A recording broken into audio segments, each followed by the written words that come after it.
উপাদান বা আবশ্যিক উপাদান হিসেবে বলছিলাম সাবজেক্ট এবং ফাইনাইট ভার্ব।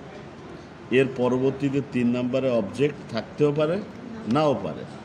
তা আমরা 7টা উপাদানের ভিতরে 3টা উপাদানের আলোচনা শেষ। এখন আমরা যাব 4 নম্বর অবস্থানে কে থাকতে পারে। 4 নম্বর অবস্থানে থাকতে পারে কমপ্লিমেন্ট। এই কমপ্লিমেন্টকে আমরা বলছি সাবজেক্ট অথবা অবজেক্টের পরিপূরক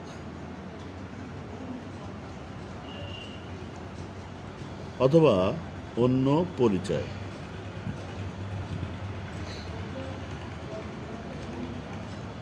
যেমন আমরা ছোটবেলায় পড়েছিলাম উই মেড হিম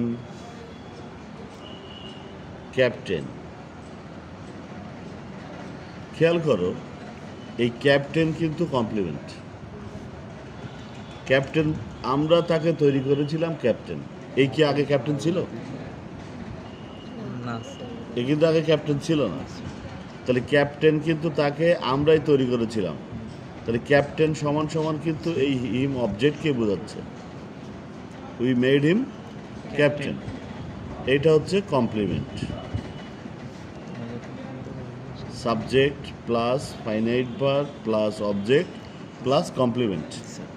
এই কমপ্লিমেন্ট হচ্ছে অবজেক্টের পরিপূরক বা অবজেক্টের অন্য কোনো পরিচয়। এখন যদি বলি যে he is our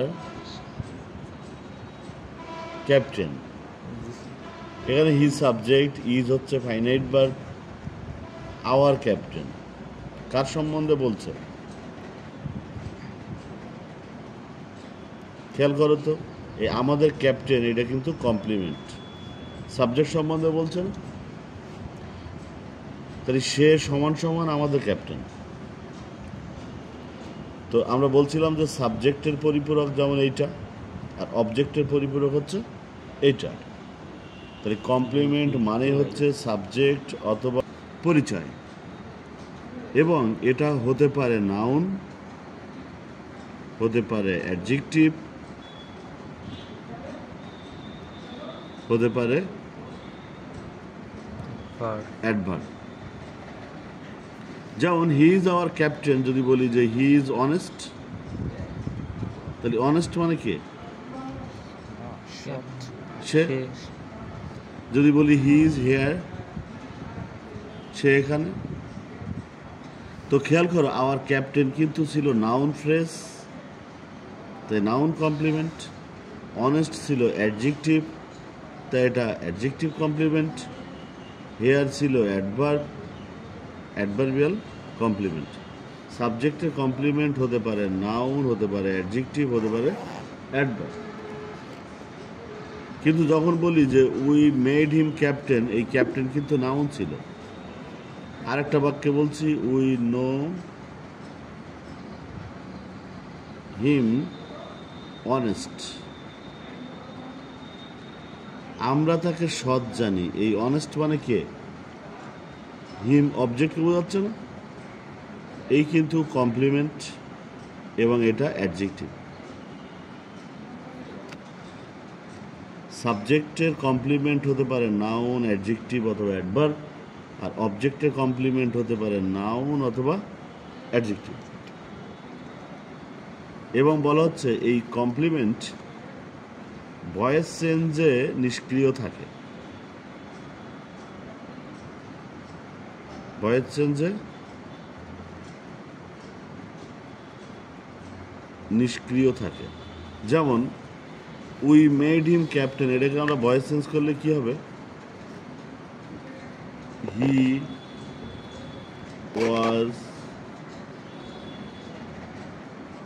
made captain by us. এইখানে কিন্তু ক্যাপ্টেন হি সাবজেক্টের কমপ্লিমেন্ট। এ কিন্তু সেই কমপ্লিমেন্ট হিসেবেই বসে আছে। হি ওয়াজ মেড ক্যাপ্টেন, তাকে তৈরি করা হয়েছিল ক্যাপ্টেন আমাদের দ্বারা। তাহলে ক্যাপ্টেন মানেই তো সে। এই বাক্যে এই কমপ্লিমেন্ট সাবজেক্টের পরিচয় বা পরিপূরক হিসেবে বসছে। কিন্তু আমরা কি ক্যাপ্টেনকে সাবজেক্ট বানিয়ে আমরা ভয়েস চেঞ্জ করতে পারি যে captain was made him by us? হবে না। ভয়েস চেঞ্জে নিষ্ক্রিয় থাকার অর্থ হচ্ছে আমরা ভয়েস চেঞ্জ যেমন অবজেক্টকে সাবজেক্ট বানাই, সাবজেক্টকে অবজেক্ট বানাই, এটা কিন্তু সক্রিয়। কিন্তু এই ক্যাপ্টেন কিন্তু চুপচাপ ওর মতো কমপ্লিমেন্ট আকারেই বসে আছে।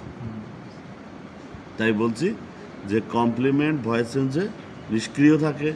কমপ্লিমেন্ট হতে পারে নাউন, অ্যাডজেক্টিভ অথবা অ্যাডভার্ব, আর কমপ্লিমেন্ট সাবজেক্ট অথবা অবজেক্টের পরিপূরক বা অন্য কোনো পরিচয়।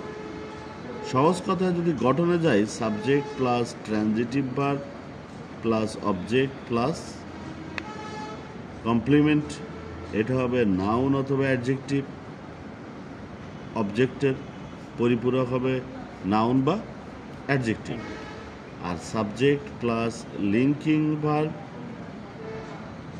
প্লাস কমপ্লিমেন্ট, এই কমপ্লিমেন্ট হবে নাউন অথবা অ্যাডজেক্টিভ অথবা অ্যাডভার্ব।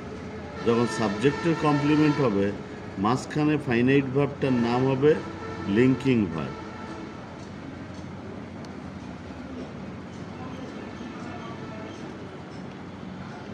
এই হচ্ছে আমাদের কমপ্লিমেন্টের দুরকম পরিচয়। এই পর্যন্ত আজকে আমাদের কমপ্লিমেন্ট।